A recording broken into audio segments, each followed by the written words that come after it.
Hello everyone, welcome to Aries. I am Anandi and बेटा आज का हमारा जो चैप्टर है that is matter around us pure.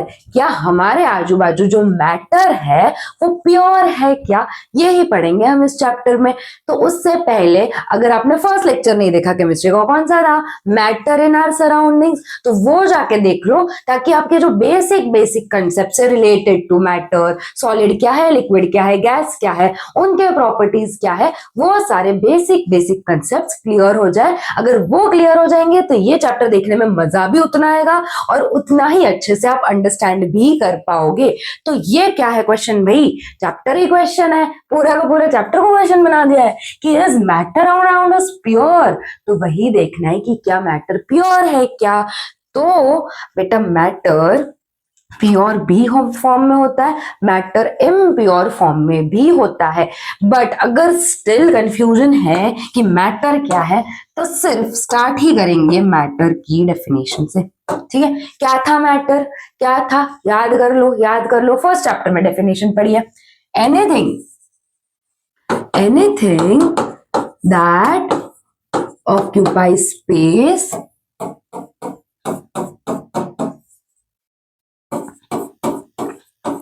and has mass is called what beta? It is called as matter.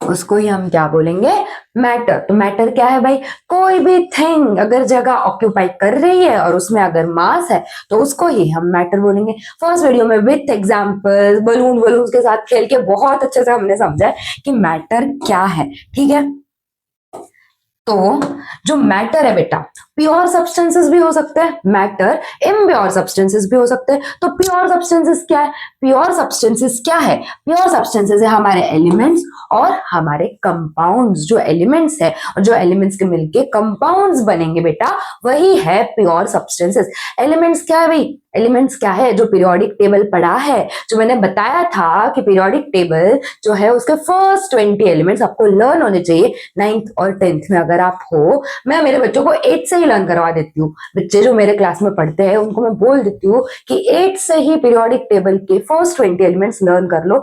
8 से clear होंगे तो 8 से 9th 10th इजिली, फर्स्ट 20 की जरूरत है, अभी सिर्फ फर्स्ट 20 लर्न करने। तो हाइड्रोजन से लेके 20th एलिमेंट तक आपके सारे फर्स्ट 20 एलिमेंट्स लर्न होने चाहिए। तो वो पीरियोडिक टेबल है, उसमें बेटा कुछ एलिमेंट्स प्रेजेंट है ना। जो एलिमेंट्स प्रेजेंट है, कुछ मेटल्स है, कुछ नॉन मेटल्स है और कुछ मेटेलॉइड्स है। तो वो एलिमेंट्स को भी हमने फर्दर क्लासिफाई किया as metals, non metals and metalloids, है ना। एक हो गए एलिमेंट्स और दूसरे हो गए कंपाउंड्स। ये है बेटा प्योर सब्सटेंसेस। अभी इम्प्योर सब्सटेंसेस कौन से हैं, इम्प्योर सब्सटेंसेस मतलब ही मिक्सचर्स। तो इम्प्योर सब्सटेंसेस मतलब मिक्सचर्स कौन से है, फर्स्ट इज होमोजीनियस मिक्सचर्स, है ना। मिक्सचर्स कौन से टाइप के होते हैं, एक होते हैं होमोजीनियस मिक्सचर्स और एक होते हैं हेट्रोजीनियस मिक्सचर्स। अभी सिर्फ नाम सुनो, ये जो पूरा फ्लो चार्ट है, हमें पूरा का पूरा फ्लो चार्ट अच्छे से इन डिटेल एक टर्म को समझते समझते पढ़ना है। यही है अपना बेसिकली पूरा का पूरा चैप्टर। ठीक है, तो नाम सुनो क्या क्या है, एलिमेंट्स, प्योर सब्सटेंसेस में एलिमेंट्स, कंपाउंड्स। एलिमेंट्स होते हैं मेटल्स, नॉन मेटल्स या फिर मेटेलॉइड्स, और कंपाउंड्स है दूसरे इम्प्योर सब्सटेंसेस मतलब जो मिक्सचर्स है, दो टाइप्स के होते हैं, एक है बेटा होमोजीनियस मिक्सचर्स और दूसरे है हेटेरोजीनियस मिक्सचर्स। अभी आगे बढ़ेंगे, ये फ्लो चार्ट में अगर टर्म्स देख लिए हैं तो अभी आगे बढ़ेंगे विथ प्योर सब्सटेंसेस। क्या है प्योर सब्सटेंस, किसको बोलेंगे pure substance. Pure substance is made up of only one kind of particle. एक ही जैसे particles मतलब only one kind of particle से जो बने होंगे बेटा, वो ही pure substances है। जैसे हाइड्रोजन, जैसे ऑक्सीजन, जैसे NaCl मतलब अपना सॉल्ट, तो ये एक ही जैसे पार्टिकल से बना है। पूरा substance only one kind of particle से बना है, तो वो क्या है, प्योर सब्सटेंसेस है। एलिमेंट्स भी हो सकते हैं, कंपाउंड्स में जैसे NaCl बताया है ना, वो भी प्योर सब्सटेंस है। फॉर एग्जाम्पल एलिमेंट्स क्या है, sulfur, gold, hydrogen, oxygen, etc. Compounds, water, pure substance, carbon dioxide, sodium chloride, etc. ये सारे क्या है? प्योर सब्सटेंसेस है. Gold, oxygen, carbon dioxide, NaCl, ये सारे क्या है बेटा? प्योर सब्सटेंसेस है. प्योर सब्सटेंसेस में एलिमेंट्स भी थे और कंपाउंड्स भी थे. ये दोनों है अपने एलिमेंट्स और ये क्या है? कंपाउंड. ठीक है, इसको बोलते हैं प्योर सब्सटेंसेस, जो एक ही काइंड ऑफ एटम या फिर पार्टिकल से बने होते हैं. Only one kind of particle जिनमें प्रेजेंट होते हैं, दोज आर प्योर सब्सटेंसेस. अभी नेक्स्ट देखेंगे बेटा. नेक्स्ट है कि कैरेक्टरिस्टिक्स क्या है. अगर किसी भी सब्सटेंस को प्योर बोलना है तो उसकी कैरेक्टरिस्टिक्स क्या है? It is a homogeneous through out its मास. उसका जितना कंटेंट है, जो भी मास है, जो मैटर है उसका मास होता है, तो जो भी मास है उसमें उसका कंटेंट होमोजीनियस होना चाहिए. होमोजीनियस क्या है? आगे बढ़ेंगे. होमोजीनियस कंटेंट होना चाहिए. ठीक है. has finite set of properties throughout the content. properties same होने चाहिए. For example, water है ना, वाटर है, कहीं से भी पानी का सैंपल उठाओ, उसके प्रॉपर्टीज सेम ही निकलेंगे. ऐसे है क्या? घर के मटके का पानी अलग है, लेक का पानी अलग, रिवर का पानी. मैं सॉल्ट कंसेंट्रेशन वगैरह नहीं बोल रही हूँ. हाँ, तो फिर वो जो सी वाटर है वो ज्यादा सॉल्टी होगा, ओशन में ज्यादा सॉल्ट होगा, वैसा नहीं बोल रही हूँ मैं क्या बोल रही हूँ कि जो वाटर मॉलिक्यूल्स है वो तो सेम होंगे ना, उसका कंस्टेंट, उसके तो जो प्रॉपर्टीज है वो फाइनाइट सेट ऑफ प्रॉपर्टीज, मतलब एक ही जैसे प्रॉपर्टीज होंगे. Right. It can not be separated into other kinds of mass by physical process. कोई भी फिजिकल प्रोसेस से हम लोग उसको सेपरेट नहीं कर सकते हैं. ये क्या है बेटा? ये है प्योर सब्सटेंसेस. ठीक है, ये क्या है? Pure substances. अब देखो नेक्स्ट, एलिमेंट्स. प्योर सब्सटेंसेस में एलिमेंट्स है. What are elements? What is an element? Element क्या होता है भी बेटा? एलिमेंट क्या है? Element is a substance which cannot be split up into two or more simpler substances by usual chemical methods of applying heat, light या फिर electric energy. है ना. एलिमेंट क्या है? जो प्योर सब्सटेंस है, इसको और फर्दर स्प्लिट नहीं कर सकते, ब्रेक डाउन नहीं कर सकते by any method such as heat या फिर लाइट एनर्जी से या फिर इलेक्ट्रिसिटी पास करवा के उनको फर्दर ब्रेक डाउन नहीं कर सकते. उसको ही बोलेंगे एलिमेंट्स. फॉर एग्जाम्पल कॉपर, ये जो कॉपर की मटेरियल है, ये जो आयरन के रॉड्स है, कॉपर मटेरियल का है, कॉपर रॉड्स है, किससे बने? सीयू एलिमेंट्स है ना. सीयू वाला सीयू नहीं भाई, बाई नहीं, अभी तो लेक्चर स्टार्ट हुआ है. कॉपर है ना. यहाँ पे है आयन, Fe के एटम्स है, यहाँ पे कॉपर के एटम्स है, यहाँ पे आयन के एटम्स है. तो एक ही जैसे इनको हम इसको ब्रेक डाउन कर सकते हैं, भले ही इसको कट करेंगे अपने साइज के हिसाब से, बट ये जो है, ये जो एक जो एटम्स, जो एलिमेंट्स को हम फर्दर ब्रेक डाउन नहीं कर सकते. बाय क्या? अप्लाइंग हीट, लाइट या फिर इलेक्ट्रिकल एनर्जी.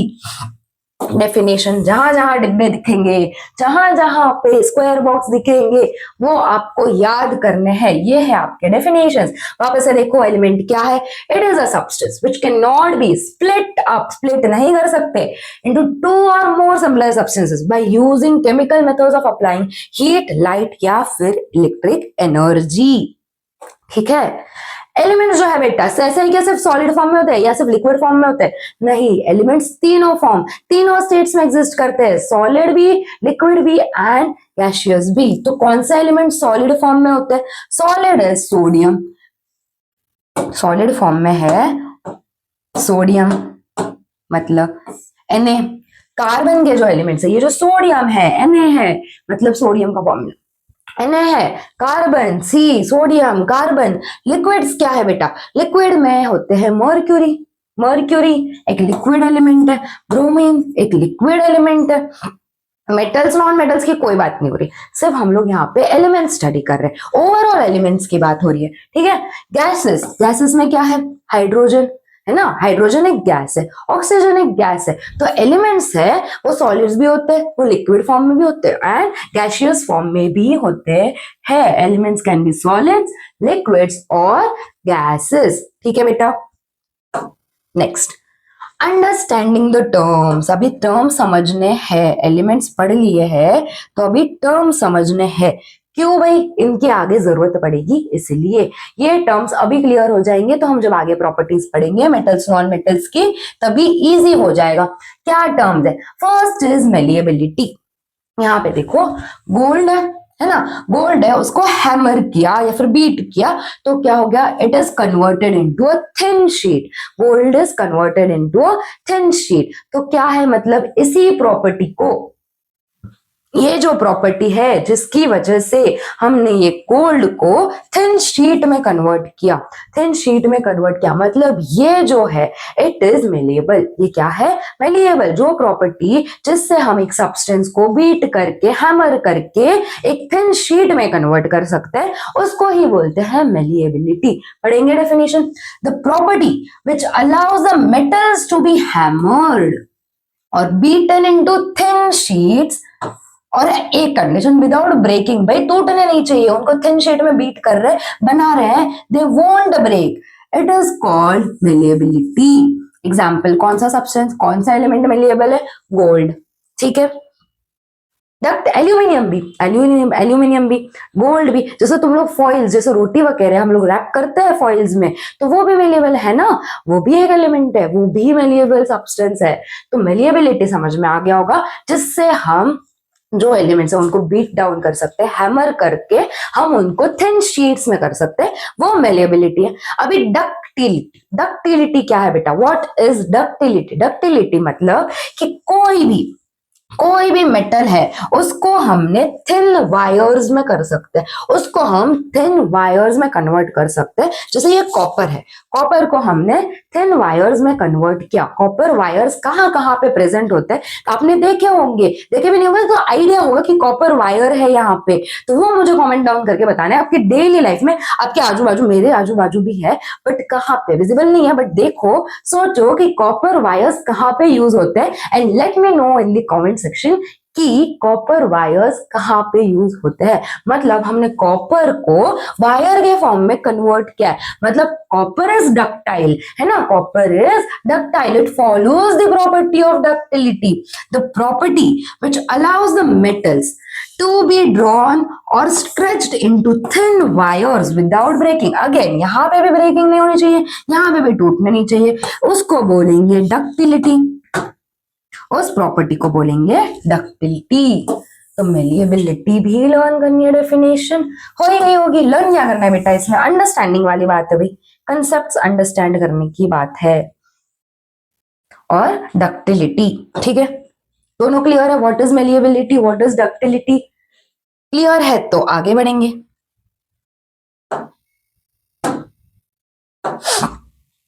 ब्रिटलनेस, ब्रिटलनेस क्या है बेटा?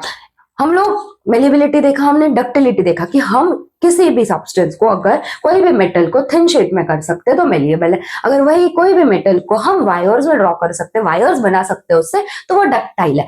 बट अगर कोई भी नॉन मेटल, उसको हमने मारा, फॉर एग्जाम्पल ग्लास है आपके यहाँ पे, देखो ये कांच का ग्लास है ना, अगर मैंने इसको मारा, हथौड़े से पीटा, तो क्या ये थिन शीट में कन्वर्ट होगा? क्या ये वायर में कन्वर्ट होगा? आप घर पे एक्सपेरिमेंट कर लो भाई, आप लोग कर लेना, ग्लास को नीचे ड्रॉप करके देखो या फिर मार के देखो क्या होता है। मेरे रिस्क पे नहीं, आपके रिस्क पे। अगर मम्मी की थप्पड़ आपको पड़ी तो वो आपकी गलती है भाई, मेरी गलती बिल्कुल भी नहीं है। मैम ने तो सिर्फ आइडिया दिया कि ऐसा कर सकते हो, लगभग ना जाए, कर सकते हो, एक्सपेरिमेंट कर सकते हो, या फिर देखा भी होगा ग्लास टूटते हुए, है ना। तो वो क्या है, वो क्या है? Is that malleable, is that ductile? No. तो वो क्या है बेटा? It is brittle. क्या है वो सब्सटेंस? It is brittle. तो the property due to which non metals, है ना, मेटल्स मेलिएबल और डक्टाइल थे, नॉन मेटल्स मेलिएबल और डक्टाइल नहीं है, the break into pieces on hammering is brittleness. उसको ही क्या बोलेंगे? ब्रिटलनेस। ऑब्वियसली ब्रिटलनेस किसका ऑपोजिट है? It is opposite to malleability and ductility. हमने पढ़ लिया, ना तो इसको वायर में कन्वर्ट कर सकते, ना ही तो इसको थिन शीट्स में कन्वर्ट कर सकते हैं। तो वही प्रॉपर्टी को हम बोलते हैं, वही प्रॉपर्टी को हम बोलते हैं ब्रिटलनेस। एग्जाम्पल क्या है? ग्लास है। एग्जाम्पल क्या है? ग्लास है। On the basis of the properties, अभी प्रॉपर्टीज देखेंगे हम, उन बेसिस पे हमने एलिमेंट्स को तीन टाइप्स में, मेटल्स, नॉन मेटल्स और मेटलॉइड्स में क्लासिफाई किया है। Elements are classified into metals, non metals and metalloids. देखेंगे, सबसे पहले देखेंगे कि मेटल्स के प्रॉपर्टीज क्या है। इसलिए मैंने समझा दिया था मेलिएबल डक्टाइल क्या है, वापस रिपीट नहीं करेंगे, आपका टाइम वेस्ट नहीं करना है, जल्दी जल्दी चैप्टर कंप्लीट करना है, जितना अंडरस्टैंडिंग कंसेप्ट हो सके मैंने स्टार्टिंग में बता देती हूँ, ताकि जब पॉइंट्स यूज हो ना तब कंफ्यूजन ना हो। देखो यहाँ पे मेटल्स जो होते हैं they are malleable, metals are ductile, aluminium के रॉड्स हो गए, कॉपर भी हो गए, एल्यूमिनियम के शीट्स बनते हैं, कॉपर के वायर्स बनते हैं, ठीक है। Metals are good conductors of heat and electricity, good conductors है भाई हीट और इलेक्ट्रिसिटी के। जैसे कि अगर सिल्वर ले लो, सिल्वर से अगर इलेक्ट्रिसिटी पास करवाए, it is very good conductor of electricity, electricity को कंडक्ट करेगा। बट उसकी जगह पे यहाँ पे कॉपर यूटेंसिल्स, एल्यूमिनियम यूटेंसिल्स जिसमें हम खाना बनाते हैं, है ना, खाना बनाएंगे तो गैस पे रखा तो गर्म हो जाता है जल्दी, मतलब हीट लेता है, हीट अब्सॉर्ब कर रहा है, मतलब ये it is a good conductor of heat, right. तो मेटल्स जो होते हैं बेटा वो गुड कंडक्टर ऑफ हीट और इलेक्ट्रिसिटी होते हैं, और सिल्वर क्या एग्जाम्पल है, it is the best conductor of electricity, silver is the best conductor of electricity. Next is metals are sonorous. जब आपके स्कूल में लेक्चर्स खत्म होते हैं तो उसके बाद टिंग डिंग डिंग डिंग डिंग बेल बजती है ना। तो आजकल तो ये सब मॉडर्न वगैरह आ गए, बट पहले पुराने टाइम पे कैसे ऐसी बेल्स हुआ करती थी, या फिर जब मंदिर में जाते हो हम बजाते हैं तो कैसे आवाज आता है, देर तक आवाज आता है, मतलब उसी प्रॉपर्टी को क्या बोलते हैं कि दे आर सोनोरस, मतलब जो बजते हैं जिसमें आवाज आता है, दैट आर सोनोरस, उसको हम सोनोरस बोलेंगे। तो मेटल्स जो होते हैं बेटा सोनोरस होते हैं। मेटल्स हैव सिल्वर ग्रे और गोल्डन येलो कलर। मोस्टली आपको जितने भी मेटल्स दिखेंगे या तो सिल्वरिश ग्रेइश कलर में होंगे या तो गोल्डन येलो कलर में होंगे। यहाँ पे भी देखो मेटल्स में कलर वेराइटीज नहीं होती है। नॉन मेटल्स ब्यूटीफुल अलग अलग येलो, पिंक, व्हाइट अलग अलग कलर्स में होते हैं, बट मेटल्स जो है बेटा बेचारे सीधे साधे अपने एक दो कलर में एडजस्ट कर लेते हैं, उनमें इतने ही कलर्स हैं। सिल्वर ग्रे होते हैं या तो फिर आपको देखने मिलेंगे गोल्डन येलो कलर में, उसी रेंज में लाइट डार्क कलर्स में देखने मिलते हैं। ये इंपॉर्टेंट है, ये जो है यहाँ पे ये जो है किसका एग्जाम्पल है, मर्क्यूरी का। बेटा मेटल सॉलिड है ना, तो मर्क्यूरी जो है it is the only metal that is liquid at room temperature. अगर हम रूम टेम्परेचर पे देखें तो मर्क्यूरी जो है it is the only metal, एक ही ऐसा मेटल है जो लिक्विड है रूम टेम्परेचर पे। मतलब ये एक्सेप्शन है। बच्चे और कंफ्यूज होते हैं मैम एक्सेप्शन मतलब क्या। एक्सेप्शन मतलब कि अगर पूरा क्लास स्टूडियस है, पूरा क्लास पढ़ाई कर रहा है, हम बोलेंगे ये क्लास बहुत अच्छा है, पूरा क्लास पढ़ाई कर रहा है, उसमें से एक आधा नमूना निकल जाता है कि जो बिल्कुल इंटरेस्टेड नहीं है पढ़ाई में, बिल्कुल इंटरेस्टेड नहीं है लेक्चर देखने में, मतलब वो क्या है एक्सेप्शन है। पूरा क्लास पढ़ाई कर रहा है बट ये जो है ना वो एक्सेप्शन है। तो वैसे ही मेटल्स की बहुत सारी प्रॉपर्टीज है, मेटल्स सारे सेम प्रॉपर्टीज फॉलो करते हैं, बट जो मेटल है ना, जो मर्क्यूरी है ना, वो नमूना है। वो क्लास में जो ऐसे नमूने होते हैं वैसे ही मर्क्यूरी जो है it is exception to this, it is exception to the properties of metals की मर्क्यूरी जो है वो क्या है, it is the only metal that is liquid at room temperature. Clear है क्या प्रॉपर्टीज ऑफ मेटल्स। हाँ जी, अभी देखो प्रॉपर्टीज ऑफ नॉन मेटल्स, बिल्कुल उल्टा, बिल्कुल ही उल्टा। जैसे कि मेटल्स जो थे, यहाँ पे और एक पॉइंट ऐड कर सकते हो, मेटल्स जो है उनमें शाइन है। देखो बेटा कैसे चमकता है ना, एकदम शाइन होती है, मतलब उसी को हम बोलते हैं कि मेटल्स आर लस्टरस, उनमें एक लस्टर होता है, उनमें एक शाइन होती है। उसी जगह पे अगर हम नॉन मेटल्स की बात करें, यहाँ पे देख सकते हो एक पॉइंट ऐड कर सकते हो, metals are lustrous. Properties of non metals की बात करें, non metals are not lustrous, मतलब उनकी जो अपीयरेंस है ना ज्यादा दम नहीं होता, बहुत शाइन नहीं करते, बेचारे नॉन लस्टरस होते, ज्यादा चमकते नहीं है, तो उनमें डल अपीयरेंस होता है उनका। They are poor conductors of heat and electricity. क्या है, पुअर कंडक्टर्स है भाई हीट और इलेक्ट्रिसिटी के। दे आर नॉन मेलिएबल, पढ़ लिया है मेटल्स मेलेबल होते हैं, तो ये नॉन मेलेबल होता है। मीनिंग पता है आपको, they are not sonorous, non sonorous होते हैं। The display of variety of colours, देखो यहाँ पे सल्फर येलो है, फास्फोरस जो होगा वो रेड कलर में भी होगा, व्हाइट फास्फोरस होता है, रेड कलर फास्फोरस भी होता है, और ग्रेफाइट जो है आपकी पेंसिल जो है उसकी जो लेड होती है ना, ये तो पेन है, यहाँ पे स्टाइलस यहाँ पे नहीं दिखे, बट जो पेंसिल्स होते हैं उसकी जो लेड है that is made up of graphite, तो graphite is in black colour. तो इनमें अलग अलग रेंज है, बहुत वेराइटीज है, वेराइटी ऑफ कलर्स देखने मिलते हैं, किस में, नॉन मेटल्स में। ठीक है, अभी आगे बढ़ेंगे। Next are metalloids. Basically metalloids क्या है समझो, मेटल्स के कुछ प्रॉपर्टीज है, नॉन मेटल्स के भी कुछ प्रॉपर्टीज है। तो मेटलॉइड्स ऐसे है जिनमें कुछ प्रॉपर्टीज मेटल्स की भी होंगी, कुछ प्रॉपर्टीज नॉन मेटल्स की भी होंगी, बेसिकली उनको ही तो मेटलॉइड्स बोलते हैं। तो क्या है मेटलॉइड्स, वो एलिमेंट्स जिनके प्रॉपर्टीज इंटरमीडिएट होते हैं between metals and non metals are called as metalloids. The elements having the properties having intermediate properties between those of metals and non-metals, उनको ही हम बेटा बोलते हैं कि those are metalloids। एग्जाम्पल क्या है, बोरॉन, सिलिकॉन और जर्मेनियम, ये आपके हैं metalloids. Boron, silicon and germanium क्या है, those are metalloids। ठीक है, नेक्स्ट देखो, अभी बारी आती है मिक्सचर्स की। एग्जैक्टली मिक्सचर्स है क्या, what are mixtures, what are mixtures. Mixture is a substance which consist of two or more elements, या तो दो से ज्यादा एलिमेंट्स होंगे या तो कंपाउंड्स होंगे, बट केमिकली कंबाइंड नहीं होंगे, केमिकली कंबाइंड नहीं होंगे टुगेदर। फॉर एग्जाम्पल मिल्क का मिक्सचर ले लो, अगर हम मिल्क को गर्म करेंगे है ना, तो उसमें कोई केमिकली कंबाइंड ये नहीं है, फैट्स निकलेंगे, जो ऊपर मलाई जम जाती है, मिल्क में मलाई होती है पता है ना, तो वो जो सारी चीजें, तो मतलब वो केमिकली कंबाइंड नहीं है। मिक्सचर, मिक्सचर क्या है, फॉर एग्जांपल मिल्क का मिक्सचर क्या है, उसमें वाइटामिन होंगे, फैट्स होंगे, न्यूट्रिएंट्स बाकी के होंगे, मिनरल्स है, ये सारी चीजें मिल्क में प्रेजेंट है। वाटर है, सबसे इंपॉर्टेंट वाटर, भाई आजकल तो मिल्क कम और वाटर ज्यादा होता है, सबको पता है।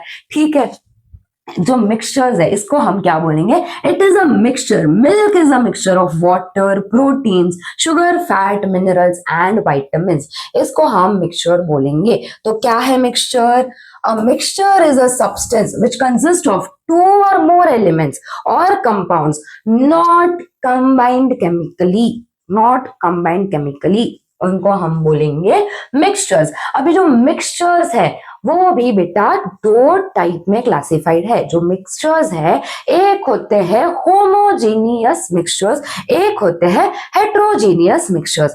होमोजीनियस में और हेट्रोजीनियस में क्या डिफरेंस है, ये जो आपको अगर डायग्राम्स दिख रहे हैं तो देखो, यहाँ पे जो होमोजीनियस मिक्सचर्स है उनके पार्टिकल्स देखो, जो इंटरमिक्स्ड है, सारे के सारे पार्टिकल्स एक दूसरे में मिले हुए हैं, सब अच्छे से घुल मिल गए हैं, सबकी अच्छे से फ्रेंडशिप हो गई है, एक साथ घुल मिल गए हैं, वो है होमोजीनियस मिक्सचर्स। दूसरे आते हैं हेटेरोजीनियस मिक्सचर्स। यहाँ पे देखो, तुम अलग हम अलग, तुम अपनी जगह हम अपनी जगह, हम दोनों के बीच में एक दीवार बना दो, हम है, मिक्सचर तो है बट अलग अलग। जैसे ही आपने एग्जांपल देखा होगा कि वाटर और ऑयल का मिक्सचर देखा है, उसको हम मिक्सचर ही बोलेंगे, उसको हम मिक्सचर ही बोलेंगे, बट क्या मिक्स होते हैं वाटर एंड ऑयल, नहीं, नीचे पानी होगा ऊपर ऑयल होगा, है ना, डेंसिटी ऑयल की कम है तो ऊपर ऑयल नीचे वाटर, तो ये है, उसको हम मिक्सचर ही बोलेंगे। बट बीच में हमें एक सेपरेशन दिखता है, कंप्लीटली इंटरमिक्स्ड नहीं होते होमोजीनियस की तरह, उनको हम बोलेंगे हेट्रोजीनियस मिक्सचर। सिर्फ इतने में खत्म नहीं है, और अच्छे से पढ़ना है,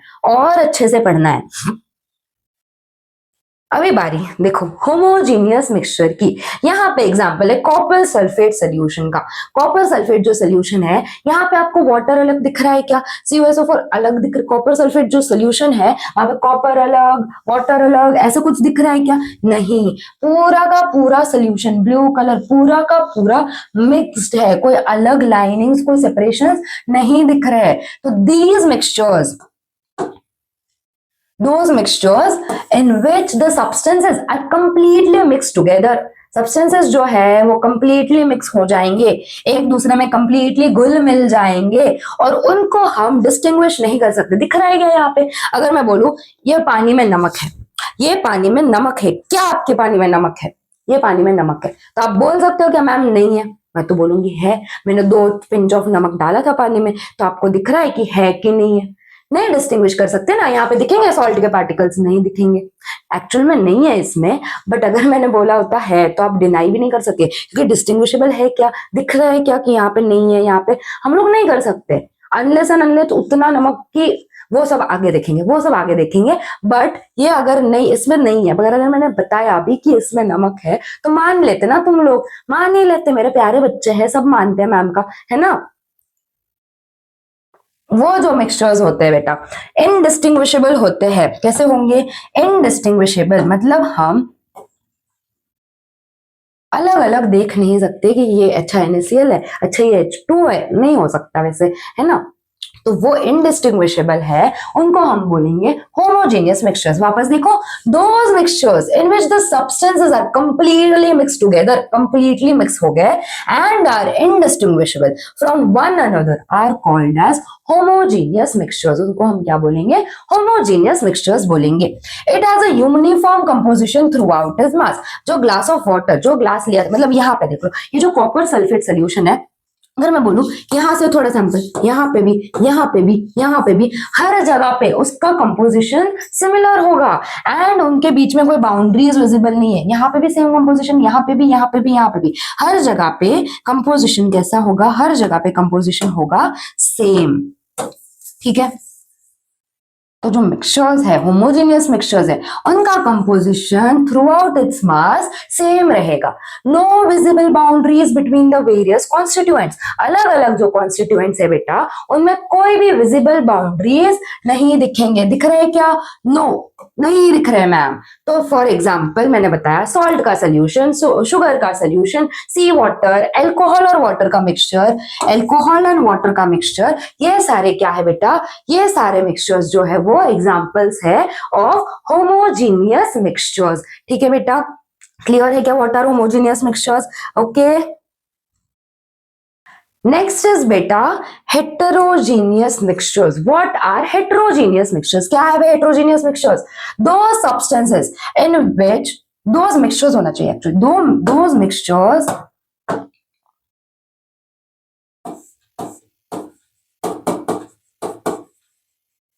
those mixtures in which the substances remain separate and one substance is spread throughout the other substance as small particles, droplets, bubbles are called as heterogeneous mixtures. जैसे कि हमने मिल्क का एग्जांपल देखा था, उसमें विटामिन है, फैट्स है, सारी चीजें प्रेजेंट है, बट हर एक जगह पे प्रेजेंट है ना। अगर मैंने बीकर में लिया, मिल्क को लिया, है ना, अगर बीकर में मिल्क को लिया तो यहाँ पे सारे कॉन्स्टिट्यूएंट्स प्रेजेंट है, थ्रू आउट द मिक्सचर सारे कॉन्स्टिट्यूएंट्स प्रेजेंट है। कुछ होंगे बबल्स के फॉर्म में, कुछ होंगे ड्रॉपलेट्स के फॉर्म में, स्मॉल पार्टिकल्स के फॉर्म में भी हो सकते हैं। तो उसको हम क्या बोलते हैं? Heterogeneous mixtures. It does not have a uniform composition throughout the mass. Uniform composition नहीं होगा थ्रू आउट द मास का। फॉर एग्जाम्पल, अगर मिल्क को गर्म कर लिया तो उसकी जो फैट लेयर है वो जमा हो जाएगी, है ना। जो फैट लेयर है, तो हम अगर नीचे से और ऊपर से मिल्क को ये करेंगे तो उसका यूनिफॉर्म कंपोजिशन नहीं होगा थ्रू आउट द मास। तो it does not have a uniform composition throughout the mass. It has visible boundaries of separation between the various constituents. जितने भी कॉन्स्टिट्यूएंट्स मिक्स हुए हैं उनमें विजिबल बाउंड्रीज देखने मिलेगी। फॉर एग्जाम्पल यहाँ पे देखो, मडी रिवर वाटर, जो पानी है, अगर रिवर से पानी लाया उसमें थोड़ा मड प्रेजेंट है, छोटे छोटे सैंड के पार्टिकल्स प्रेजेंट है, छोटे छोटे कंकर प्रेजेंट है, तो वो सारा क्या है? वो जो पार्टिकल्स प्रेजेंट है वो और वाटर के पार्टिकल्स हमें अलग अलग अलग अलग देखने मिलेंगे, दिखते हैं ना। तो विजिबल बाउंड्रीज विजिबल है, जो बाउंड्रीज है वो विजिबल है। फ्लो इन वाटर नहीं भाई, ये है फ्लावर इन वाटर। जैसे ही अगर आपके घर में आटा हो, अगर क्या होता ही है, आपके घर में आटा है, उस आटा जो है उसको पानी में मिक्स करके देखना, जिससे हम चपाती रोटी बनाते हैं, वो आटा जो है उसको पानी में मिक्स करके देखो, क्या कंप्लीटली मिक्स होगा? नहीं। फ्लावर एंड वाटर जो example, it is an example of heterogeneous mixture. Milk is also an example of heterogeneous mixture. Clear है ये सारी चीजें? What are heterogeneous mixture? Exactly opposite of homogeneous mixtures. सारे clear है क्या? एग्जाम्पल्स, डेफिनेशन, यहाँ पे भी डेफिनेशन इंपॉर्टेंट है, जहां जहां डेफिनेशन है वहां वहां डेफिनेशन बिल्कुल स्किप नहीं करनी। नो आलस in learning the definitions, zero आलस दिखाना है डेफिनेशंस लर्न करने में, बिकॉज डेफिनेशंस याद होगी तो ही आगे कंसेप्ट्स क्लियर हो पाएंगे। What is a solution? Solution क्या है भाई? Solution क्या है? अगर जो भी मैंने आपको अभी पानी दिखाया था, अगर मैंने यहाँ पे इसमें सॉल्ट ऐड किया होता, अगर सॉल्ट ऐड किया है इसमें, तो सोल्यूशन बना है कुछ सॉल्यूट से और कुछ सॉल्वेंट से। ये जो पानी है बेटा वो है सॉल्वेंट। क्या है ये? सॉल्वेंट है। कंफ्यूज नहीं होना, ध्यान दो, ये जो पानी है वो सॉल्वेंट है, उसमें मैं सॉल्ट ऐड करूंगी तो वो हो जाएगा सॉल्यूट, और अगर मैं उनको मिक्स कर दूंगी तो वो बन जाएगा मेरा सोल्यूशन। क्लियर है? क्लियर है? क्लियर है क्या? सोल्यूशन क्या है? It is an homogeneous mixtures of two or more substances. जैसे एयर है बेटा, एयर में इतने सारे गैसेस प्रेजेंट है, carbon dioxide, oxygen, nitrogen, etcetera etcetera etcetera, जो भी गैसेस प्रेजेंट है बेटा एयर में, तो वो भी क्या है? ऐसा नहीं कि सोल्यूशन हम सिर्फ कोई बोलेंगे लिक्विड फॉर्म एयर है, that is also mixture, that is also solution. बहुत सारी चीजों का, जैसे आप मिरिंडा, माजा, फैंटा, थम्स अप, कोला ये सब पीते हो, ये सब एरिएटेड ड्रिंक्स पीते हो, तो खोलने पे एक आवाज आती है, कुछ गैस रिलीज होता है। कौन सा होता है? कौन सा गैस होता है? वो होता है भाई, एक काम करो मुझे बताना तुम लोग, कौन सा गैस होता है उसमें प्रेजेंट? ठीक है, तो वो जो गैस है बेटा, वो जो गैस है एरिएटेड ड्रिंक्स में, जो आप मुझे बताने वाले हो कि कौन सा गैस है, तो वो जो गैस है, जैसे ही हम बॉटल को ओपन करते हैं या फिर कैन को ओपन करेंगे तो वो गैस रिलीज होगा। वो लिक्विड फॉर्म मतलब वाटर के साथ वो गैस मिक्स था, इसलिए वो भी क्या है? That is also a solution. Salt को अगर हमने वाटर में मिक्स किया, जैसे मैंने एग्जांपल बताया, वो भी सोल्यूशन है। ठीक है, ये सारे है बेटा सोल्यूशन के एग्जांपल्स। अभी देखो सोल्यूट एंड सॉल्वेंट बता तो दिया था, डेफिनेशन देखो, a solute is a substance that can be dissolved in a solution, या फिर that can be dissolved in a solvent, या फिर जो सोल्यूशन बना है उसमें जो डिसॉल्व हुआ है, जो डिसॉल्व हुआ है किसमें? जो डिसॉल्व हुआ है अपने सॉल्वेंट में। सॉल्वेंट क्या है? A component of solution in which the other component is dissolve. Solution का वो कंपोनेंट जिसमें एक दूसरा कंपोनेंट डिसॉल्व किया है, जिसमें डिसॉल्व करके मिक्स किया है, वो क्या है? उसको हम बोलेंगे सॉल्वेंट। जो कंपोनेंट डिसॉल्व हो रहा है उसको हम बोलेंगे सोल्यूट, और जिस समय डिसॉल्व हो रहा है उसको हम बोलेंगे सॉल्वेंट। क्लियर है? What is solvent, what is solute, और सोल्यूट और सॉल्वेंट को मिला के बनता है अपना सोल्यूशन। यहाँ पे वाटर सॉल्वेंट है, उसमें सॉल्ट डिसॉल्व हो रहा है, तो ये सॉल्ट है बेटा आपका सोल्यूट। मतलब हम बोल सकते हैं कि सोल्यूट एंड सॉल्वेंट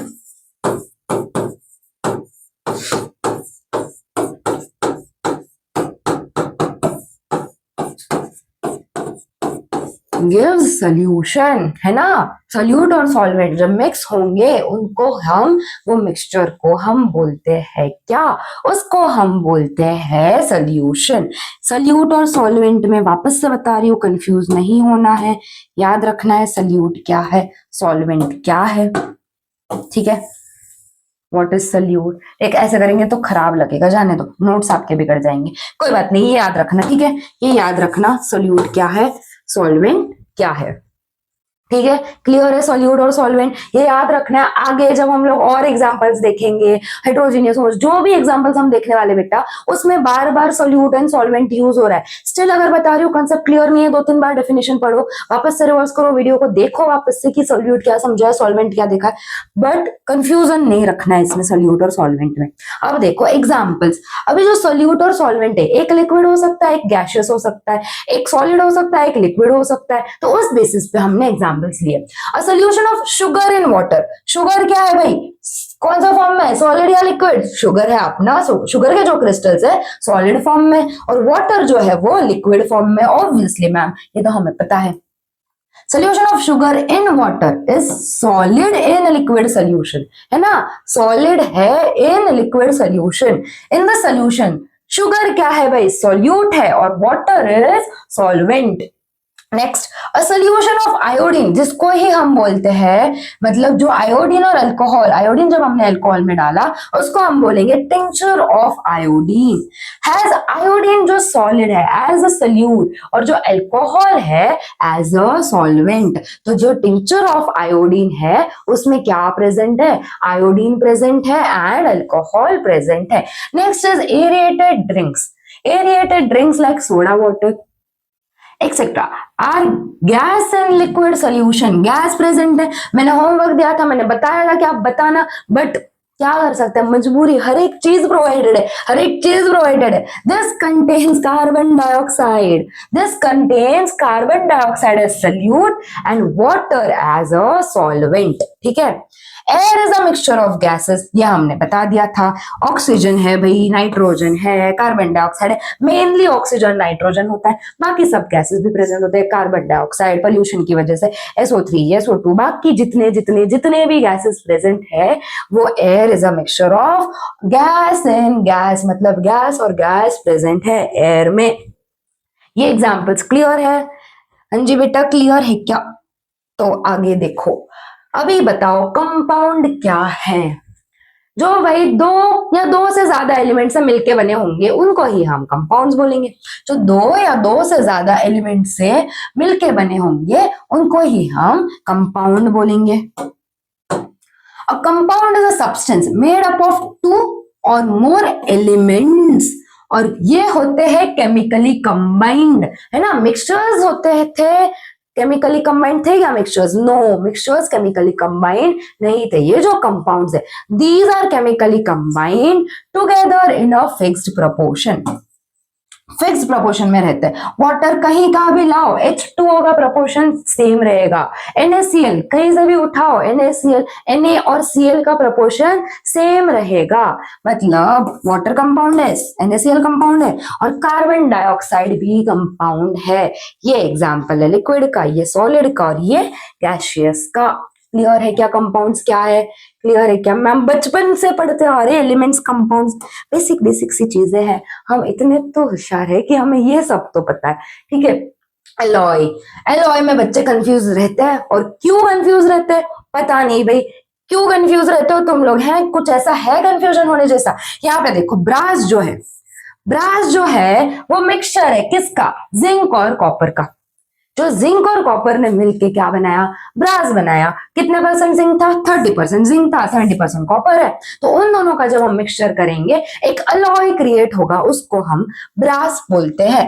अलॉयज क्या है, mixtures of two or more metals और a metal and a non metal, या तो दो मेटल्स या दो से ज्यादा भी होते हैं, यहाँ पे दो कह दिया, बट दो मेटल्स या दो से ज्यादा मेटल्स, या फिर एक मेटल एक नॉन मेटल, जब वो कंबाइन होंगे तो बनाएंगे भाई एलॉय।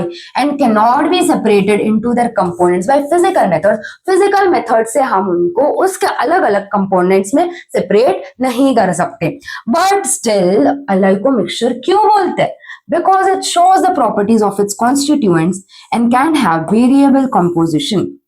अगर 30 की जगह जिंक गलती से 29% आ गया, 70 की जगह 71% आ गया, तो अगर बोल सकते हैं कि क्राइम थोड़ी है, थोड़ा इधर उधर ऊपर नीचे हो गया, तो भी ब्रास का अलॉय तो ब्रास का ही रहेगा ना, उसको हम ब्रास का ही अलॉय, ये ब्रास ही बोलेंगे, ब्रास अलॉय ही है, जिंक और कॉपर का मिक्सचर। ऊपर नीचे 19-20 हो भी गया, इसलिए हम बोलते हैं कि उनका जो कंपोजिशन है वो वेरिएबल हो सकता है।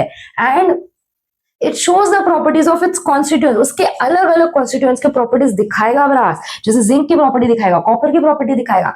And have variable composition, composition variable हो सकता है, उन्हें 50-50% 50% नहीं, डायरेक्टली इतना वेरिएबल नहीं, थोड़ा बहुत 19-20 डिफरेंस आ सकता है, मतलब उसका कंपोजिशन वेरिएबल है, ठीक है। तो इसलिए हम इनको क्या बोलते हैं, these are called as mixtures, ये एक टाइप के मिक्सचर्स ही है, इसलिए अलॉय को हम मिक्सचर में पढ़ते हैं।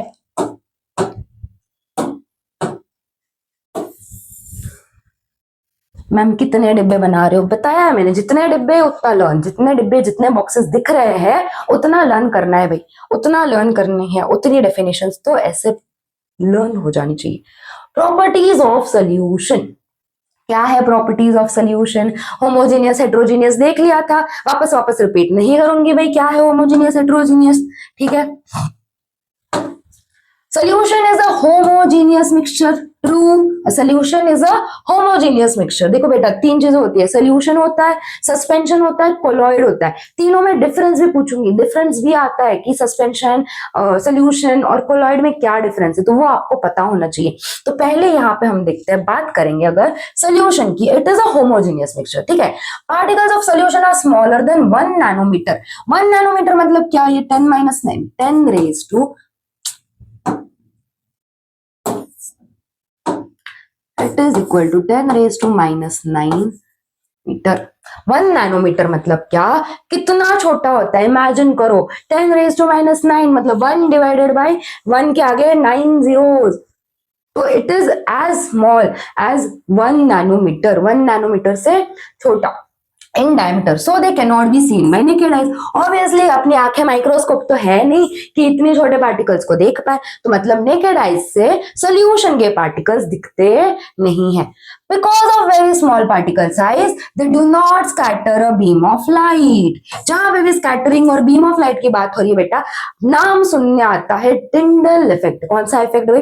Tyndall effect. What is Tyndall effect? What is Tyndall effect आगे पढ़ेंगे, बट अभी आइडिया दे देती हूँ क्या है टिंडल इफेक्ट। बेटा जो पार्टिकल्स प्रेजेंट है, जो पार्टिकल्स प्रेजेंट होते हैं, जब बीम ऑफ लाइट आती है ना, तो पार्टिकल्स उसको स्कैटर करेंगे। पार्टिकल्स क्या करेंगे? स्कैटर करेंगे। अगर स्कैटर कर रहे हैं तो टिंडल इफेक्ट शो कर रहे हैं, अगर स्कैटर नहीं हो रही, स्कैटरिंग नहीं हो रही है, मतलब टिंडल इफेक्ट शो नहीं कर रहे हैं। तो because of very small particles है, अभी बेचारे के पार्टिकल साइज इतनों से वो क्या ही स्कैटरिंग करेंगे, है ना, वो क्या ही स्कैटरिंग करेंगे। दे do not scatter a beam of light passing through the solution, so the path of light is not visible. अगर ये सोल्यूशन है, अगर ये सोल्यूशन है, उसमें मैंने अगर टॉर्च मारी, टॉर्च, अगर हमने टॉर्च मारी यहां से,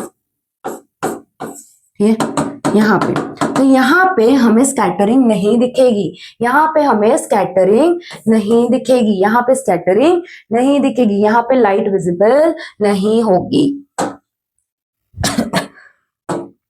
Solute particles cannot be separated from the mixture by the process of filtration. Solute के जो पार्टिकल्स है बेटा, दे कैन नॉट बी सेपरेटेड, इतने छोटे पार्टिकल्स है कि वो फिल्टर पेपर से नीचे चले जाएंगे, फिल्टर पेपर को पास कर देंगे, तो वो फिल्ट्रेशन से सेपरेट नहीं हो सकते। The solute particles do not settle down when left undisturbed, that is solution is stable. मतलब क्या है, मैंने बताया शुगर और वाटर का सोल्यूशन है ना, अगर शुगर को वाटर में डिसॉल्व करते हैं और जब हम लोग स्टर करते हैं तब तो मिक्स हो गया, बट अगर थोड़ी देर में उसको साइड में रख दूं तो क्या शुगर के पार्टिकल्स नीचे सेटल डाउन हो जाएंगे? शुगर के पार्टिकल्स नीचे सेटल डाउन हो जाएंगे क्या? नहीं, नहीं हो जाएंगे। क्यों? क्योंकि इक्वली प्रॉपरली डिसॉल्व्ड है, जो पार्टिकल्स है दैट आर प्रॉपरली डिसॉल्व्ड, तो they will not settle down when they are left undisturbed. मतलब ये सोल्यूशन क्या है? It is stable. सोल्यूशन क्या है भाई? It is stable. क्लियर है प्रॉपर्टीज ऑफ सोल्यूशन? ठीक है, नेक्स्ट देखो, आती है बारी सस्पेंशन की। सस्पेंशन क्या है? उनके पार्टिकल साइज, उनकी ठीक है, पार्टिकल पे नहीं जाते। Suspension is a heterogeneous mixtures. Suspension क्या है? हेटेरोजेनियस मिक्सचर है। Solution was a homogeneous mixture, suspension is an heterogeneous mixture in which the solute particles do not dissolve but remain suspended throughout the bulk of the medium।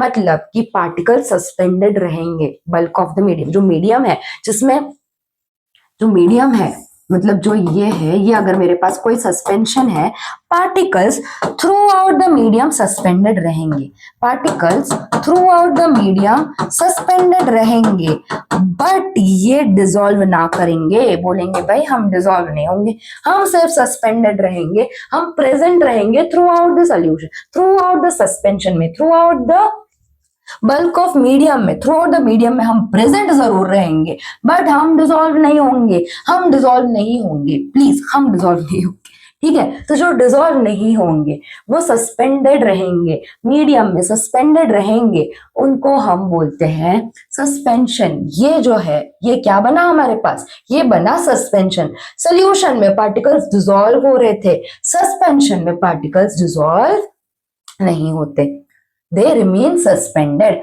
Particles of suspension are visible to naked eye. हमारी आंखों से दिख सकते हैं, हमारी आंखों से particles of suspension visible है, नेकेड आई से देख सकते हैं। सोल्यूशन के पार्टिकल्स नहीं देख सकते थे, ये पार्टिकल्स देख सकते हैं। प्रॉपर्टीज क्या है, it is a heterogeneous mixture. क्या है भाई, हेट्रोजीनियस मिक्सचर है। The size of solute particles in a suspension is quite large, it is larger than 100 nanometer. वो बेचारे थे less than or equal to 1 nanometer, ये है लार्जर देन 100 नैनोमीटर्स। मतलब साइज पार्टिकल डिफरेंस कितना ज्यादा है, मतलब ये दिख सकते हैं। The particles of suspension can be seen easily, पता है।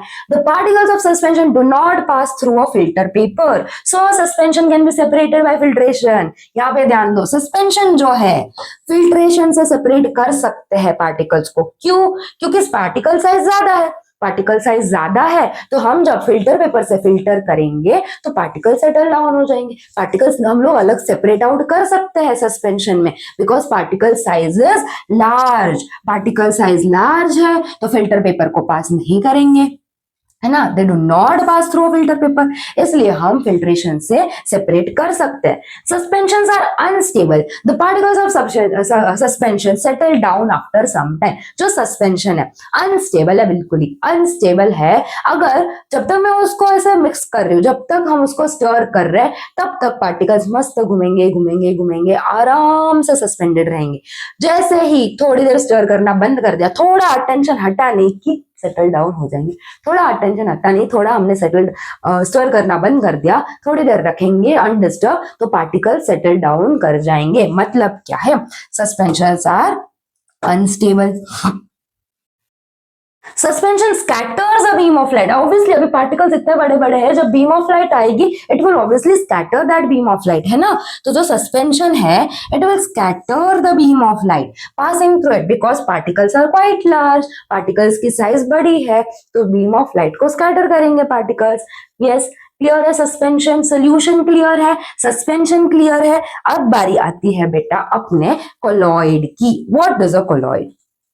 Colloid क्या है? It is a kind of solution in which the size of solute particles is intermediate between those in true solutions and those in suspensions। मतलब कि true solutions का size of particles का size कितना था? छोटा था। जो सस्पेंशन थे उनके पार्टिकल्स बड़े थे साइज में। ये जो कोलॉइड है दे आर इंटरमीडिएट, मतलब सोल्यूशन से ट्रू सोल्यूशन जो होगा उससे पार्टिकल्स की साइज बड़ी होगी, और जो सस्पेंशन है उनसे पार्टिकल्स की साइज छोटी होगी। प्रॉपर्टीज ऑफ कोलॉइड क्या है? Colloid or colloidal solution appears to be homogeneous, दिखाता है कि मैं होमोजेनियस हूं, बट एक्चुअली में भाई होता है heterogeneous.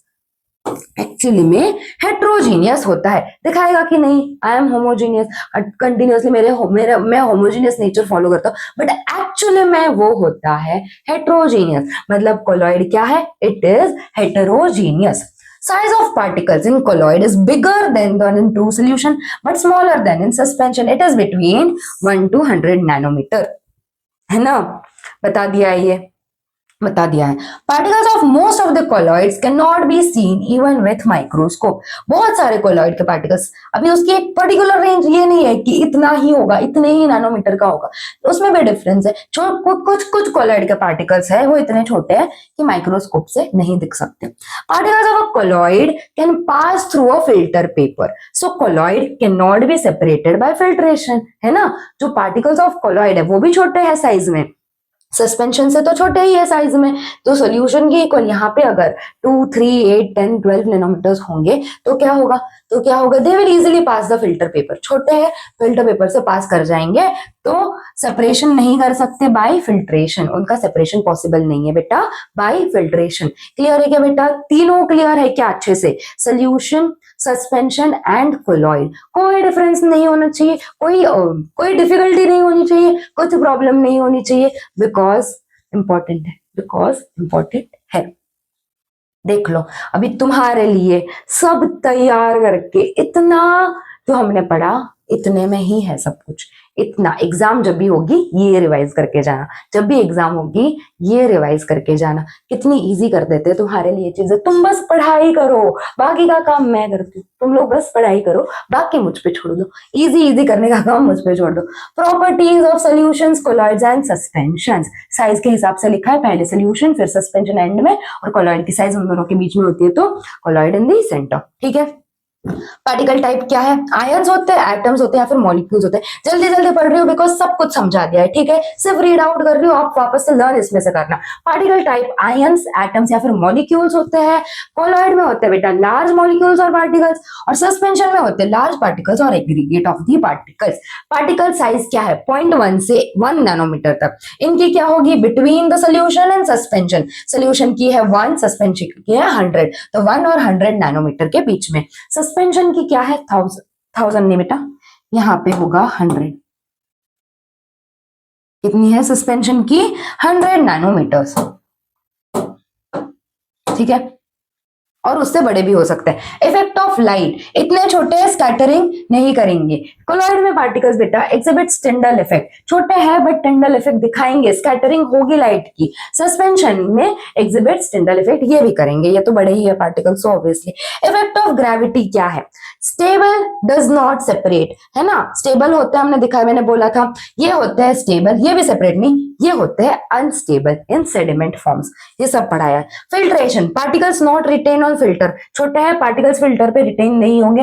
Particles not retain on filter again, और सस्पेंशन में particles are retain on filter paper. ठीक है। यूनिफॉर्मिटी, यूनिफॉर्मिटी ये है होमोजीनियस, ये है हेट्रोजीनियस। ये दिखाते हैं होमोजीनियस बट है हेट्रोजीनियस, ये भी हेट्रोजीनियस। ठीक है, ठीक है, ये चार्ट एक्सप्लेन कर दिया इसलिए इतना जल्दी जल्दी ले लिया है। अभी आगे देखेंगे। Next is dispersed phase and dispersion medium. क्या है डिफरेंस? डिस्पर्स्ड फेज क्या है और डिस्पर्जन मीडियम क्या है? डिस्पर्स्ड फेज क्या है बेटा?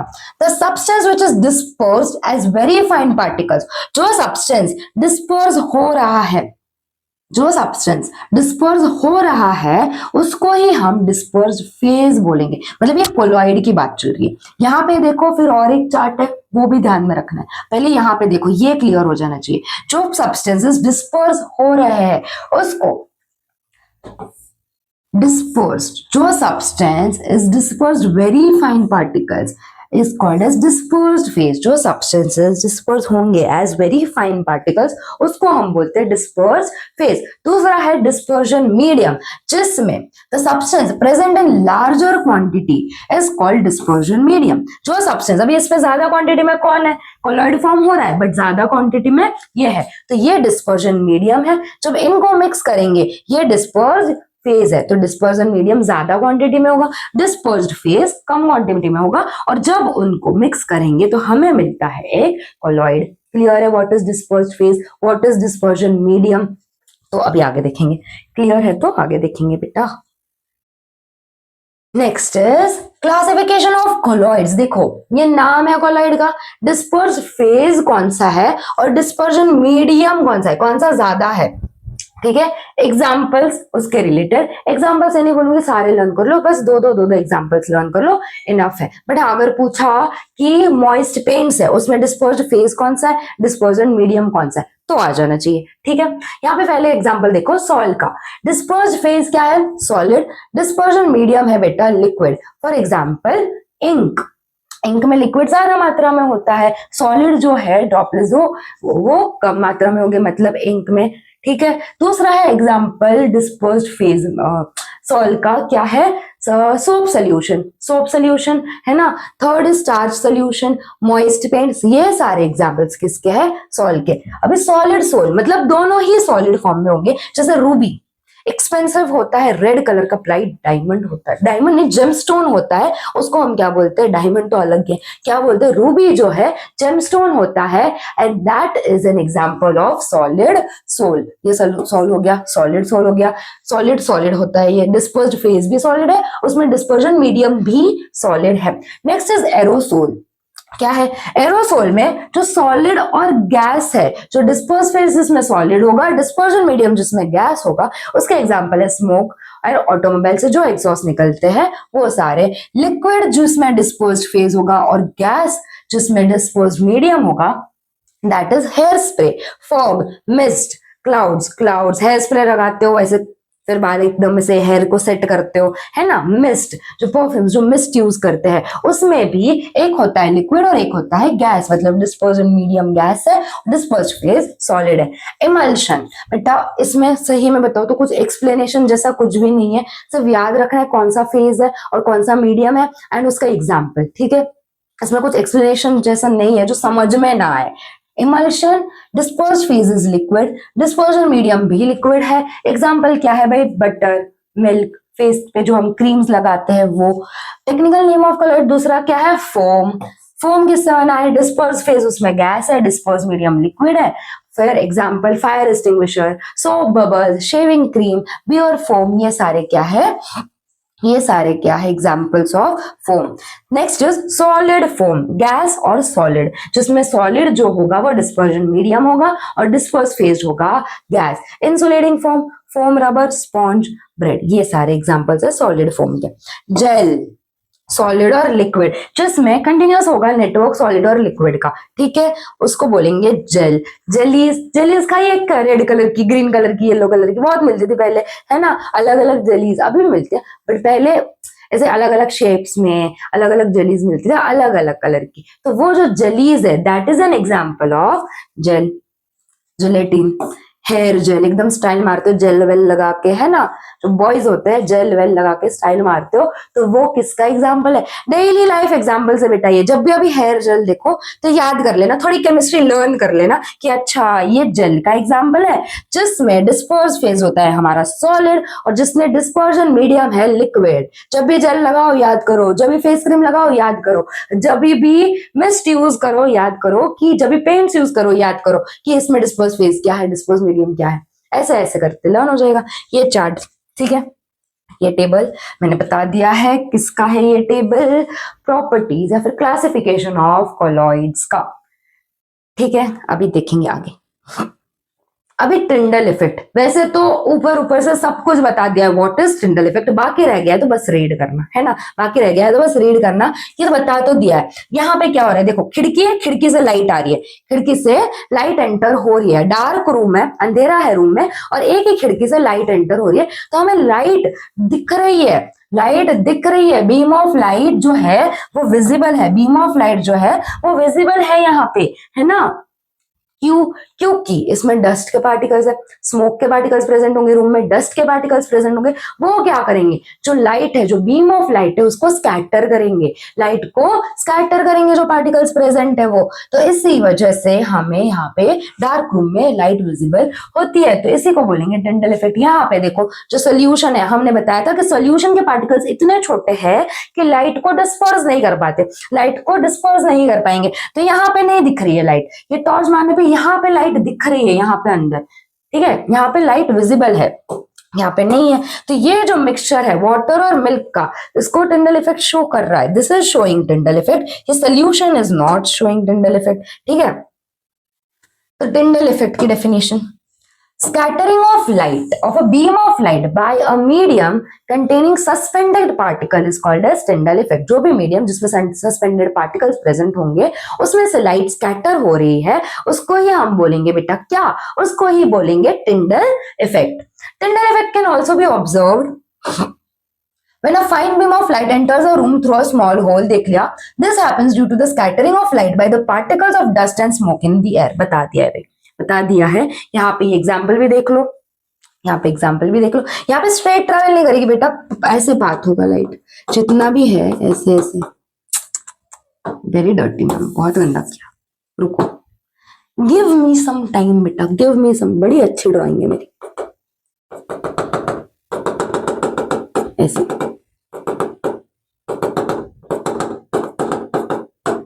ठीक है, ऐसे होगी स्कैटरिंग ऑफ लाइट, ठीक है।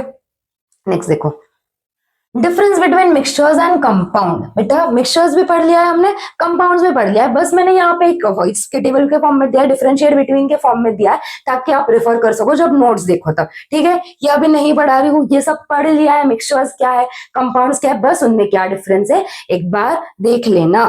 ठीक है, कॉन्सेंट्रेशन डिफरेंस भी पता है, वैसे तुम लोगों को डिफरेंस क्या है वो भी पता है ना तुम लोगों को कि इसमें क्या होता है उसमें क्या होता है, बट अगर नहीं दिया होता तो बोलते हैं मैम ने तो डिफरेंस सिखाया नहीं था, पेपर में आ गया अब क्या करे। तो सब कुछ रेडीमेड ऐसे थाली में परोस के दिया है, खाने की बस आपको निवाला अपने मुंह में डालना है, उतनी देर है, बाकी सब परोस के दिया है। कॉन्सेंट्रेशन ऑफ अ सोल्यूशन क्या है, कॉन्सेंट्रेशन देखो, अगर मेरे पास 2 ग्लास ऑफ वाटर है, 2 ग्लास ऑफ वाटर है, एक में मैंने डाला 1 स्पून ऑफ सॉल्ट, एक में डाला 1 चम्मच भर के नमक, दूसरे में डाला 5-6 स्पून भर के नमक, तो किसका कॉन्सेंट्रेशन ज्यादा है, जिसमें सोल्यूट ज्यादा होगा, जिसमें सोल्यूट ज्यादा होगा उसमें कॉन्सेंट्रेशन ज्यादा होगा। क्या बताया मैंने, जिसमें सोल्यूट ज्यादा है उसमें कॉन्सेंट्रेशन क्या है, ज्यादा है। तो सोल्यूशन में have a small amount of solute, है ना, सोल्यूट डिसॉल्व फॉर्म में होना चाहिए, ठीक है, डिसॉल्व फॉर्म की बात हो रही है। अ सोल्यूशन में have a small amount of solute dissolved in it while another solution में have a large amount of solute dissolved in it. एक में छोटा सा थोड़े अमाउंट में सोल्यूट डिसॉल्व होगा, अगर एक में ज्यादा अमाउंट में सोल्यूट डिसॉल्व होगा, तो जिसमें ज्यादा अमाउंट में होगा, the solution having small amount of solute is said to have a low concentration, है ना। जिसमें कम होगा इसमें इसका कॉन्सेंट्रेशन कैसा है, अगर ये पार्टिकल्स है, अगर मैं बताऊं ये है सॉल्ट के पार्टिकल्स, दिखते नहीं है, वापस बोलोगे मैम दिख रहे हैं हमें, दिखते नहीं है, एक्सप्लेनेशन के लिए बस। ये है वाटर, है ना, इसमें भी सेम। तो यहाँ पे क्या है, सॉल्ट जो है वो लेस अमाउंट में है, यहाँ पे जो सॉल्ट है वो ज्यादा अमाउंट में, तो मतलब जो सॉल्ट है, जो सोल्यूट है वो कम अमाउंट में, यहाँ पे सोल्यूट ज्यादा अमाउंट में, तो मतलब ये ज्यादा कॉन्सेंट्रेटेड है, ये कम कॉन्सेंट्रेटेड है, लेस कॉन्सेंट्रेटेड।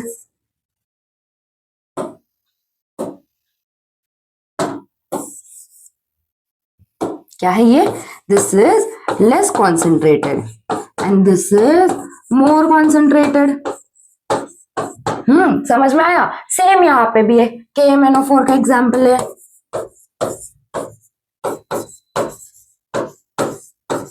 इसमें ज्यादा, इसमें कम है, इसमें ज्यादा है पार्टिकल्स, तो मतलब ही इसमें कॉन्सेंट्रेशन कम है, इसमें कॉन्सेंट्रेशन ज्यादा है, मतलब कि जिसमें ज्यादा सोल्यूट के पार्टिकल्स होंगे, जिसमें ज्यादा सोल्यूट के पार्टिकल्स होंगे वो क्या होगा बेटा, दैट इज मोर कॉन्सेंट्रेटेड। जिसमें कम सोल्यूट के पार्टिकल्स होंगे वो लेस कॉन्सेंट्रेटेड होंगे। कॉन्सेंट्रेशन में और सैचुरेशन में डिफरेंस समझना है, बिल्कुल गलती नहीं करनी। अभी हम देखेंगे कि डिफरेंस क्या है, सैचुरेशन क्या है, ठीक है, सैचुरेशन भी देखेंगे, कॉन्सेंट्रेशन अलग है, सैचुरेशन अलग है, ठीक है। यहाँ पे अभी बारी आती है न्यूमेरिकल्स की, जो बोलते हो कि मैम हमसे सॉल्व ना हो पाते, हम कितना भी करें एग्जाम में तो गलती करके आ जाते, पता नहीं क्यों ऐसे, क्योंकि तुम रट के जाते हो, समझते नहीं हो। समझना है, न्यूमेरिकल्स भी अंडरस्टैंड करके लो, क्वेश्चन को डिफरेंस करना सीखो कि ये सॉल्यूट दिया है, ये सॉल्वेंट दिया है, उनको मिला के सोल्यूशन बनेगा। कंसेप्ट क्लियर होंगे तो ही न्यूमेरिकल्स अच्छे से सॉल्व हो पाएंगे। पहले कंसेप्ट क्लियर करो।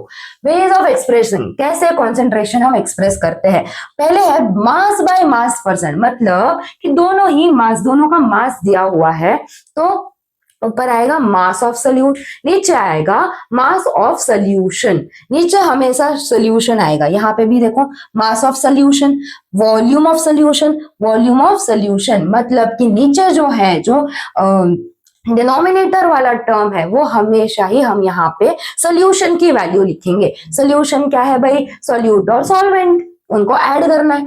मास ऑफ सोल्यूट हमेशा ऊपर आएगा, मास हो चाहे वॉल्यूम हो, सोल्यूट हमेशा ऊपर आएगा, सॉल्वेंट डिनोमिनेटर में आएगा, सोल्यूट न्यूमरेटर में आएगा, और मल्टीप्लाई करना है 100 से, बिकॉज हमें परसेंट में चाहिए ना, बिकॉज हमें mass by mass percent, mass by volume percent, volume by volume percent, ये बेसिक मैथ से उतनी तो आती होगी, ठीक है। ये फॉर्मूलाज कर लिए तो आपका क्लियर हो जाएंगे न्यूमेरिकल्स। फॉर्मूलाज लर्न करने ही नहीं है, लर्न थोड़ी करना है, समझना है। देखो बेटा लर्न तो करने ही नहीं है, समझना है। यहाँ पे solute solution, solute solution, solute solution और मल्टीप्लाइड बाय 100, मास दिया होगा तो मास बाय मास, वॉल्यूम होगा तो volume by mass by volume, volume volume होगा तो volume by volume. Very easy, easy PG, simple simple. अगर आप समझते हो तो इसको naming they low, 1 2 3 numbers they दो, ताकि जब भी हम न्यूमेरिकल सॉल्व करें तो मैं सिर्फ 1 2 3 लिख दूं और आपको समझ में आ जाए। ठीक है, देखो अब आगे अभी सॉल्व करेंगे न्यूमेरिकल्स, और न्यूमेरिकल सॉल्व करने के लिए पहले क्वेश्चन को समझना जरूरी है। और solution contains 40 grams of common salt. क्या है भाई, 40 ग्राम्स किसका है, कॉमन सॉल्ट है। मतलब ये सॉल्ट जो है वो हमारे पास सोल्यूट होगा या सॉल्वेंट होगा, क्या होगा सोचो। हमारे पास, वेरी गुड, जिन्होंने सही आंसर गेस किया कि ये है हमारे पास सोल्यूट। क्या है ये, दिस इज सोल्यूट। और जो common salt in 320 gram of water, ये क्या है अपने पास, ये है सॉल्वेंट।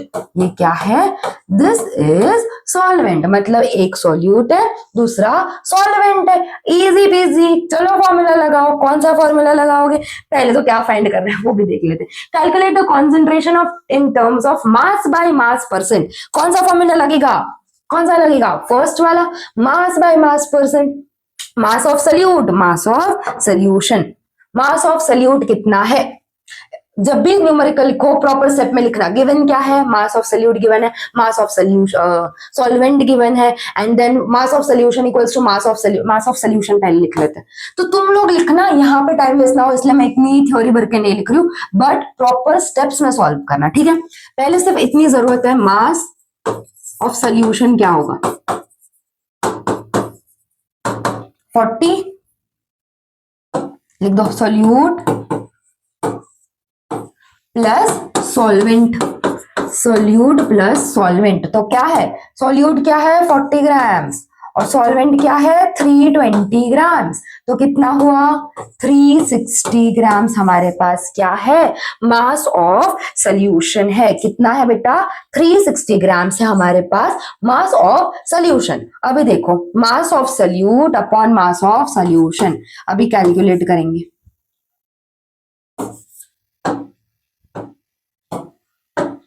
क्या आएगा ऊपर, मास ऑफ सोल्यूट। क्या है मास ऑफ सोल्यूट, 40 यहाँ पे 40 है बेटा, ठीक है 40 ग्राम।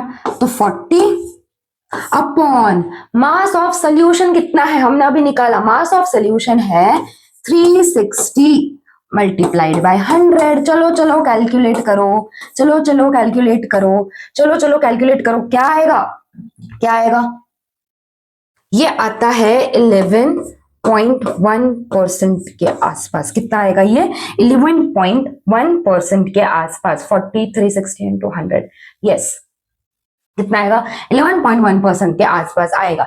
आ गया समझ में न्यूमेरिकल। ये हमारे यूनिट्स याद रखने हैं, कहाँ पे परसेंट लगेगा, कहाँ पे ग्राम लगेगा, कहाँ पे कोई भी यूनिट। जब भी न्यूमेरिकल सॉल्व करो यूनिट को मिस नहीं करना। फाइनल आंसर पता 11.1 क्या, अगर सिर्फ 11.1 लिख के चले गए मैम क्या समझेंगे, 11.1 ग्राम है, किलोग्राम है, नैनोमीटर है, क्या है 11.1, समझ में तो आना चाहिए। तो 11.1% है ये बेटा। इसलिए बताती हूँ क्योंकि मैंने देखा है बच्चे ये गलतियां करते हैं और यही छोटी छोटी सिली मिस्टेक्स की वजह से उनके बेचारों के मार्क्स चले जाते हैं। आता सब है, टीचर को मारना चाहिए कि कहाँ से मार्क कट करे, तो बिल्कुल चांस नहीं देना, बिल्कुल चांस नहीं देना कि यहाँ से मार्क कट करे। ठीक है, हमें अपना पेपर 100% लिख के आना है कि कहीं पे भी नहीं कट हो, केमिस्ट्री साइंस बायो जो भी सब्जेक्ट हो आउट ऑफ मिले। बाकी तो मैं हुई आपको समझा दूंगी सब। ठीक है, देखो दूसरा question, solution of urea in water contains 16 grams of it in 120 gram of solution। एक चीज डायरेक्टली दी है, एक चीज डायरेक्टली दी है, क्वेश्चन को समझना सीखो। एक चीज डायरेक्टली दी है in 120 grams of solution, solution के बारे में डायरेक्टली बता दिया है। तो क्या सोल्यूट और सॉल्वेंट ऐसा कुछ करना है क्या, नो, सीधा सीधा मास ऑफ सोल्यूशन दिखा दे दिया है, वॉल्यूम ऑफ सोल्यूशन है ना, कितना दिया है 120 ग्राम दिया है भाई सोल्यूशन।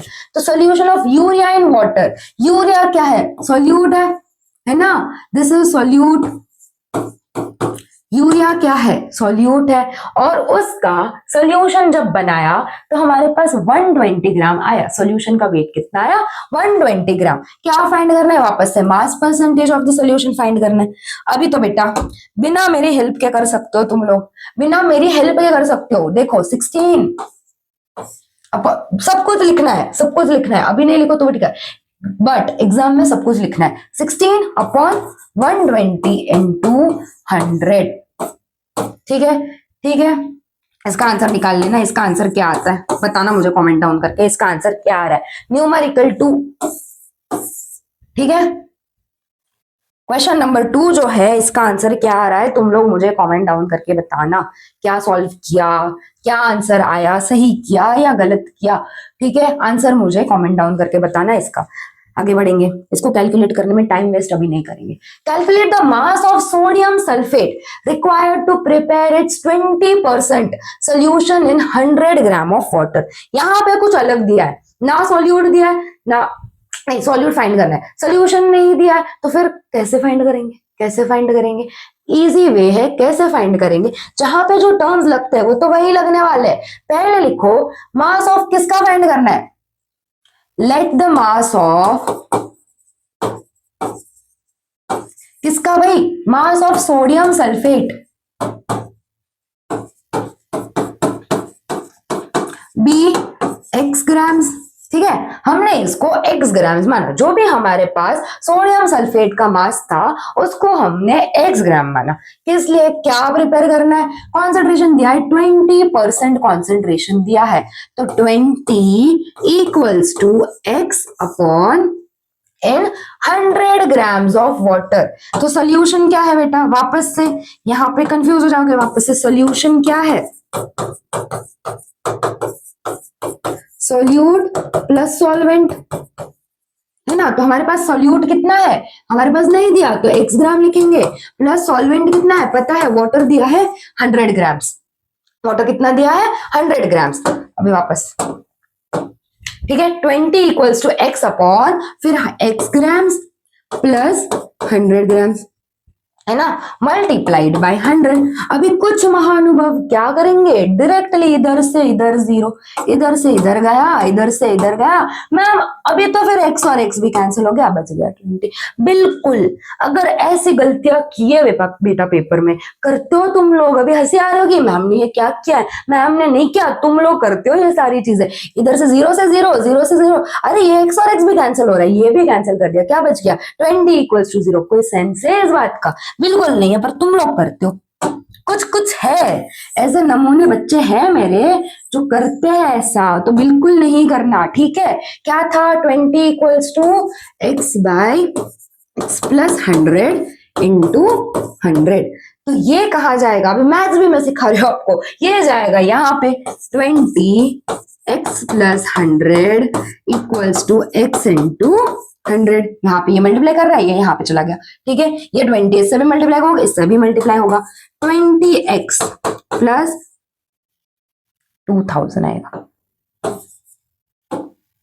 2000 इक्वल्स टू 100x को हम डायरेक्टली 100 इंटू एक्स को 100x लिख सकते हैं, ठीक है। ये अभी x और x दोनों है तो ये x उधर ये वाली वैल्यू जाएगी, तो 2000 equals to 100x minus 20x, है ना, क्या आएगा 2000 इक्वल्स टू 80x, 80 नीचे आएगा, 2000 divided by 80 equals to x, 2000 divided by 80 equals to x, ये आता है 25 ग्राम्स। क्या आया 25 ग्राम्स, मिल गया आंसर, मिल गया आंसर। ऐसे ही सॉल्व करना है, इजी वे में सॉल्व करना है, कॉम्प्लिकेट बिल्कुल नहीं करना चीजों को।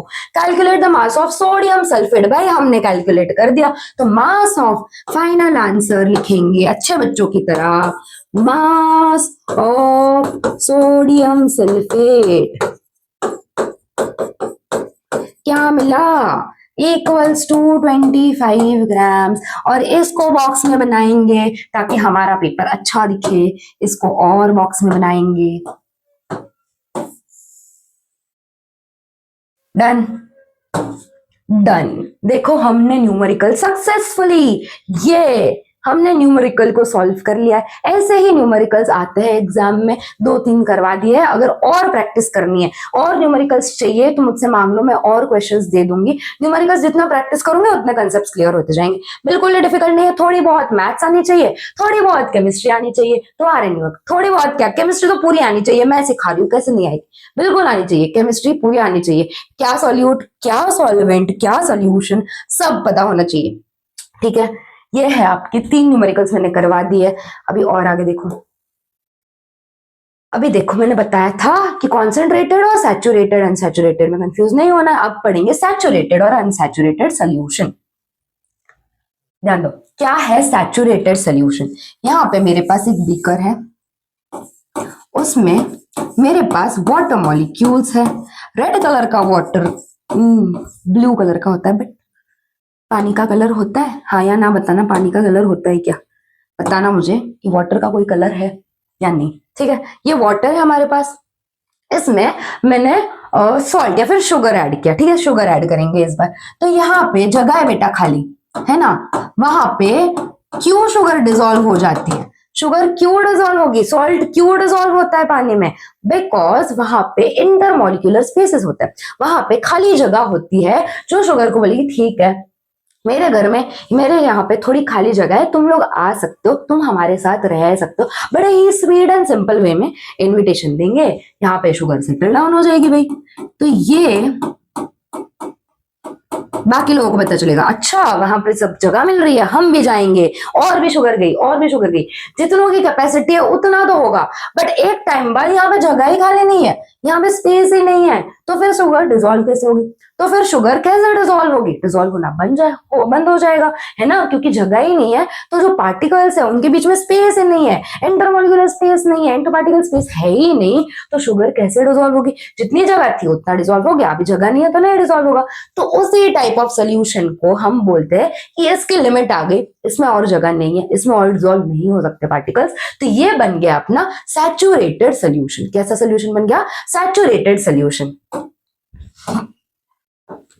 A solution in which no more solute can be dissolved, और solute dissolve नहीं कर सकते at that temperature। इसमें at that temperature क्यों लिखा है, क्योंकि इस पे टेम्परेचर का इफेक्ट होता है। अगर टेम्परेचर बढ़ाया तो कुछ अलग इफेक्ट दिखेगा, टेम्परेचर घटाया तो कुछ अलग इफेक्ट दिखेगा। तो ये at that temperature, जो ये टेम्परेचर है, उस टेम्परेचर, एक सर्टेन टेम्परेचर की बात करते हैं, कोई भी XYZ टेम्परेचर ले लो, उस टेम्परेचर पे कितने सॉल्यूट के पार्टिकल्स डिसॉल्व हो पा रहे हैं, या फिर एक टाइम के बाद सोल्यूट डिसॉल्व होना बंद हो जाएगा एट दैट पर्टिकुलर टेम्परेचर, उसको हम बोलते हैं saturated solution.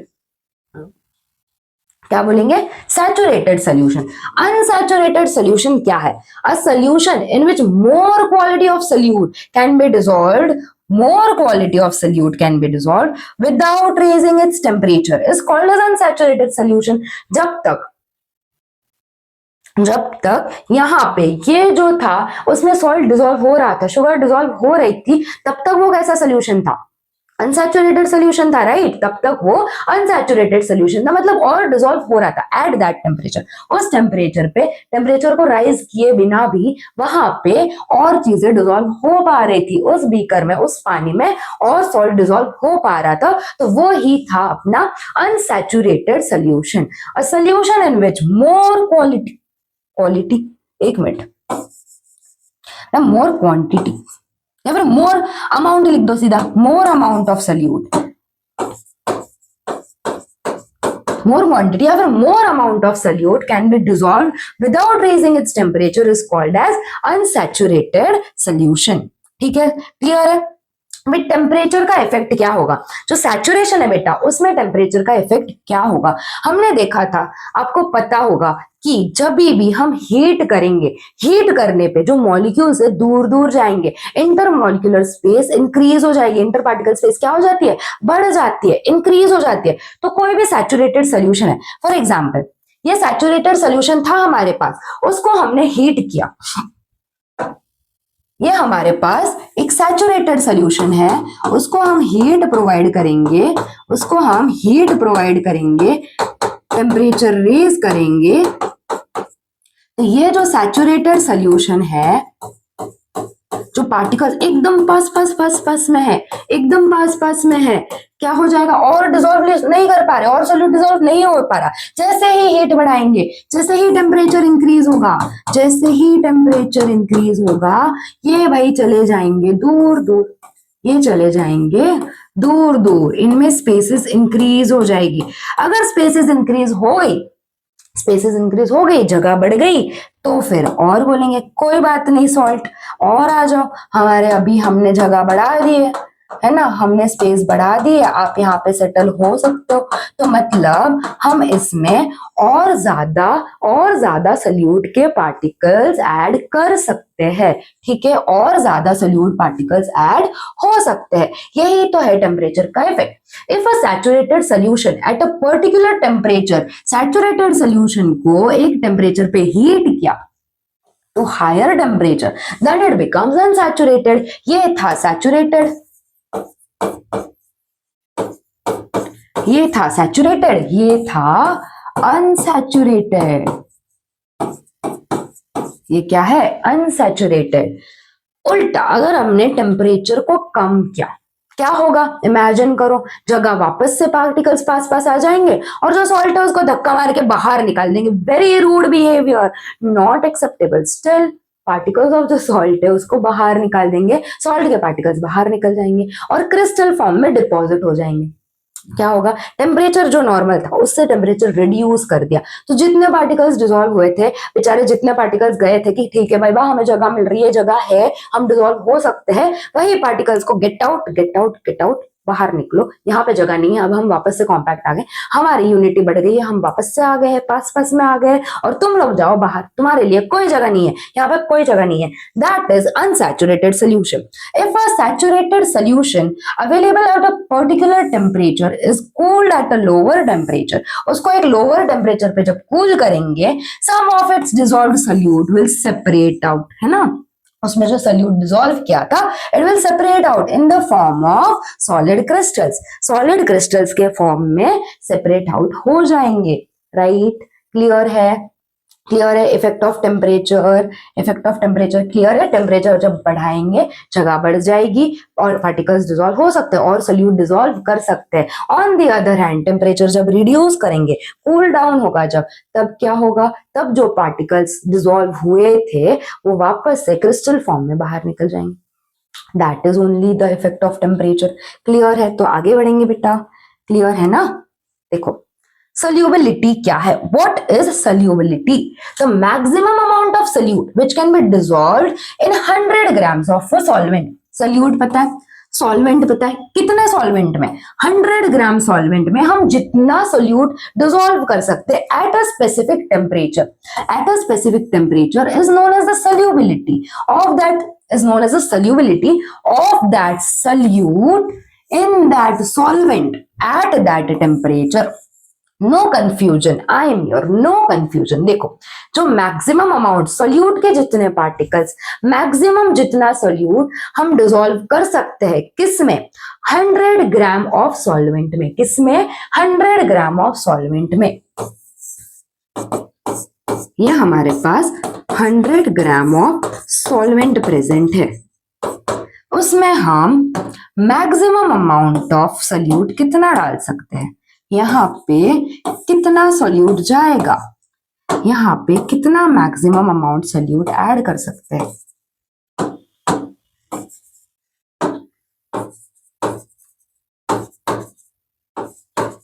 Maximum amount of solute, और टेम्परेचर भी उतना ही रखेंगे, टेम्परेचर को ऊपर नीचे ज्यादा कम नहीं करेंगे। तो समझ में आ रहा है, maximum amount of solute that can be dissolved in 100 gram of solvent at a specified temperature is known as the solubility. किसकी solubility, of that solute, of that solute in the solvent, solute की in the solvent at that temperature, उसी temperature पे।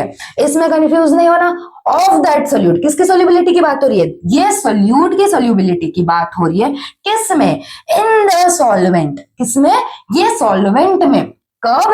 Eight this temperature, at that temperature, उसको ही बोलेंगे solubility. Clear है क्या? Clear है? What is solubility? What is solubility? Clear है? कंफ्यूज हो जाते बच्चे बेचारे ये टर्म्स को देख के, क्या है हलवा, एकदम हमने आराम से कर दिया, एकदम इजीली समझ में आ गई डेफिनेशन। इससे ज्यादा क्या चाहिए लाइफ में? इतनी इजी लाइफ चल रही है, इतना अच्छा अच्छा केमिस्ट्री समझ में आ रहा है, आ रहा है ना? आ रहा है, आना चाहिए। ओके ओके, देखो नेक्स्ट टॉपिक है, ये हमारा फाइनल लास्ट टॉपिक है बेटा। थोड़ी और एनर्जी बच्चा के रखो। फिजिकल और केमिकल चेंज, सुना सुना सा है, पता पता सा है, बट याद नहीं है, तो याद दिलवा देते आपको। फिजिकल चेंज और केमिकल चेंज क्या है? एग्जाम्पल, पानी है, पानी को फ्रीजर में डाला, बर्फ बन गई, फ्रीजर से बाहर निकाला, वापस टेम्परेचर बढ़ गया, पानी बन गया। पानी को और टेम्परेचर दिया, लिक्विड फॉर्म में जो वाटर था उसको और टेम्परेचर दिया, गर्म किया, वाटर वेपर बन गए।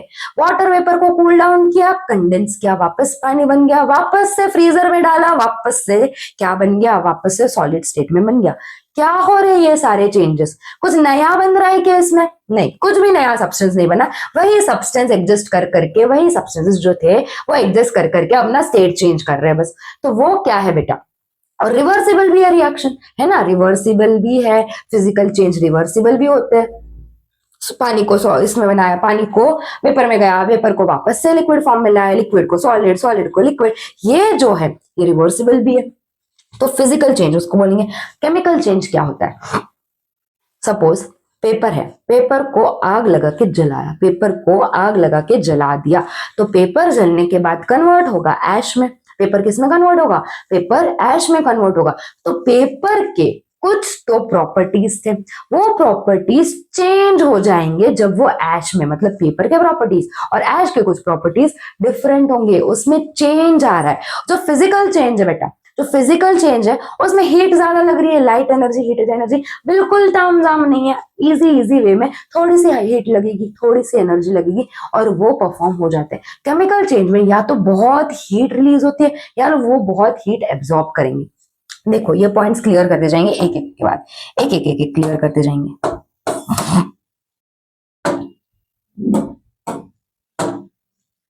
Physical change, no new substances formed in a physical change, कोई नया सब्सटेंस नहीं बना रहा, बता दिया। New substances formed in a chemical change, chemical change में एक नया नया सब्सटेंस बन रहा है। Physical change is temporary change, temporary है ना, वापस से चेंज कर सकते हैं बेचारे को, हम अपने इशारों पे नचवा सकते हैं। केमिकल चेंज हो गया तो हो गया, हम परमानेंट है भाई, हम चेंज नहीं हो गए, एक बार चेंज हो गए सो हो गए, वापस कोई रिवर्सिबल नहीं। परमानेंट चेंज है, ये क्या है? इरिवर्सिबल, जैसे फ्रूट है वापस राइप हो गए, है ना? टोमेटो, टोमेटो फ्रूट है बेटा, गलती नहीं की है मैंने, यहाँ पे टोमेटो जो है वो एक्चुअल में फ्रूट है, टोमेटो फ्रूट के अंदर आता है, वेजिटेबल्स बोल के खाते हो, बट यहाँ पे मैम दिया है टोमेटो पर लिखा है फ्रूट, मैंने गलती नहीं की है, बरोबर लिखा है, ठीक है। कभी भी टोमेटो राइपन हो गया तो क्या हो गया? इसके चेंजेस हो गए, इसमें चेंज हो गए, ये वापस कच्चा टोमेटो बन सकता है क्या? नहीं बन सकता, है ना? तो ये क्या है? रिवर्सिबल, इरिवर्सिबल चेंज है। फिजिकल चेंज रिवर्सिबल होता है। Very little heat energy is usually absorbed और given out in a physical change, पता है लॉट ऑफ हीट, ज्यादा हीट एनर्जी लगेगी या फिर ज्यादा हीट एनर्जी गिवन आउट होगी। रिएक्शन एंडोथर्मिक होगा या एक्सोथर्मिक होगा? क्या है ये दोनों? पहले चैप्टर में बता दिया है। एंडोथर्मिक एक्सोथर्मिक क्या है बता दिया है। तो हीट इवॉल्व हो सकेगी ज्यादा या तो हीट एब्सॉर्ब होगी ज्यादा। The mass of a substance does not alter in a physical change. मास में कुछ फर्क नहीं आएगा। Mass of a substance does alter in a chemical change. Chemical change में mass of the substance में फर्क आएगा। ठीक है, दोनों क्लियर है क्या? दोनों क्लियर है। फिजिकल चेंज क्या है, केमिकल चेंज क्या है, ये थ्योरी फॉर्म में लिख सकते हो। अगर सिर्फ पूछा कि फिजिकल चेंज बताओ क्या है, तो नहीं मैम ने नहीं पढ़ाया, ऐसा नहीं बोलना, मैम ने पढ़ाया है, डिफरेंशिएट के फॉर्म में दिया, इसको ही आप पॉइंट्स के फॉर्म में लिख देना आंसर में। शॉर्ट नोट आए, क्वेश्चन आंसर आए, जो भी आए, ठीक है? ठीक है क्या? ठीक है, ओके। क्या आ गया ये? क्या आ गया ये मेरी फेवरेट चीज है। अगर मैंने इतने एफर्ट्स डाले तो ये मेरी फेवरेट चीज है कि तुम लोग यहाँ पे अपने एफर्ट्स डालो, यहाँ पे तुम लोग अपने एफर्ट्स डालना। कैसे? कैसे डालोगे? क्या करेंगे मैम हम? आप करोगे बेटा होमवर्क। क्या करोगे? आप करोगे होमवर्क। क्या करोगे आप करोगे होमवर्क। ये जितने क्वेश्चंस दिए हैं मैंने, जितने भी क्वेश्चंस दिए हैं उतने क्वेश्चंस होमवर्क में करने ही करने हैं, उतने क्वेश्चंस करने हैं सॉल्व। ठीक है, फर्स्ट से लेके लास्ट तक पहले लेक्चर देखो, लेक्चर को समझो, कंसेप्ट्स को क्लियर करो, एंड देन ये क्वेश्चंस ऐसे हो जाएंगे, ये मेरी गारंटी है। कंसेप्ट समझ में आ गए तो ये क्वेश्चंस ऐसे हो जाएंगे, ये मेरी गारंटी है। होमवर्क करना है, बहुत ज्यादा नहीं, थोड़े से क्वेश्चंस दिए बस आपको, वेरी थोड़ू क्वेश्चंस दिए, बिल्कुल ज्यादा नहीं। देखो एकदम थोड़े थोड़े से, देख लो इतने से ही तो क्वेश्चंस है, बिल्कुल सिर्फ इतने से ही तो क्वेश्चंस है, और वो आपको करने ही करने हैं।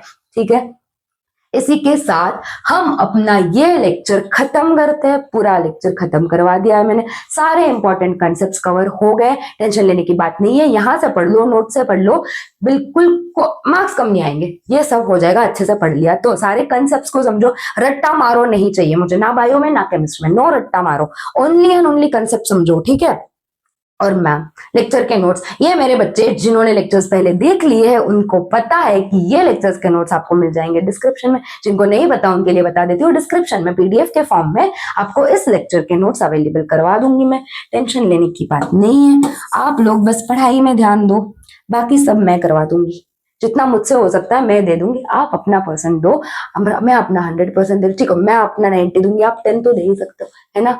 प्यारे प्यारे बच्चे मेरे, कुछ तो मेहनत करनी पड़ेगी यार, कुछ तो मेहनत करनी पड़ेगी। ठीक है, लेक्चर को एंड करते हैं। सारे कंसेप्ट समझ में आ गए होंगे, होपफुली लेक्चर अच्छे से क्लियर हो गया होगा।